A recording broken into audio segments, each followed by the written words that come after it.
Welcome DCP Rajshekhar आजाद, welcome. अच्छा इंतजाम किया है तुमने, लेकिन कोई फायदा नहीं होने वाला। अपनी सरकार का पैसा बर्बाद कर रहे हो तुम। ये special officers, special cell, tight security, waste, total waste. तुम मुझसे कोई सुराग या कोई सबूत हासिल नहीं कर सकते, अभी नहीं, कभी नहीं।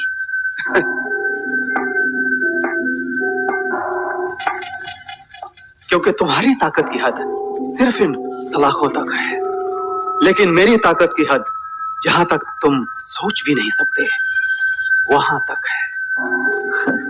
है नहीं थी कल तक, अब तेरी हद इस जगह तक ही है और तुझे बाकी की जिंदगी जो बहुत कम बची है यहीं गुजारनी है। डीसीपी आजाद, तुम एक मामूली से पुलिस ऑफिसर हो, पीएम या प्रेसिडेंट नहीं कि तुम जो चाहोगे वही होगा। लेकिन मैं जो चाहूं वो कर सकता हूं, क्योंकि मेरे पास मैन पावर है, मनी पावर है। मैं तो जब चाहूं यहां से बाहर जा सकता हूं। वसीम खान, ये तेरी खाला का घर नहीं है कि तू जब चाहे आए जब चाहे चला जाए। यहां से बाहर जाना तो दूर, मेरी मर्जी के बिना तू सांस भी नहीं ले सकता। I can! मैं कुछ भी कर सकता हूं। मैं यही तुम्हारी आंखों के सामने रहकर तुम्हारे मुल्क को बर्बाद कर दूंगा, क्योंकि तुम्हारे मुल्क में बिकने वालों की, पैसों के लिए गद्दारी करने वालों की तादाद बहुत ज्यादा है। उससे भी ज्यादा तादाद है देश के लिए कुर्बान हो जाने वालों की। चाहे हमें एक वक्त की रोजी ना मिले, बदन पे कपड़े ना हो, सर पे छत ना हो, लेकिन जब देश की आन की बात आती है तब हम जान की बाजी लगा देते हैं। और ये बात हम तुम्हें कितनी बार बता चुके हैं, 65, 71 और कारगिल में भी। भूल गए? कुछ नहीं भूले हैं हम।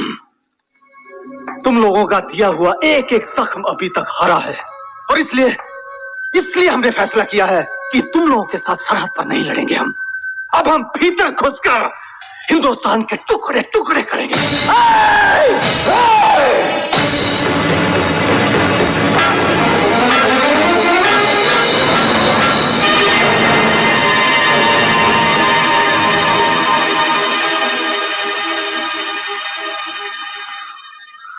तू जिंदा इसलिए है क्योंकि मेरी कस्टडी में है।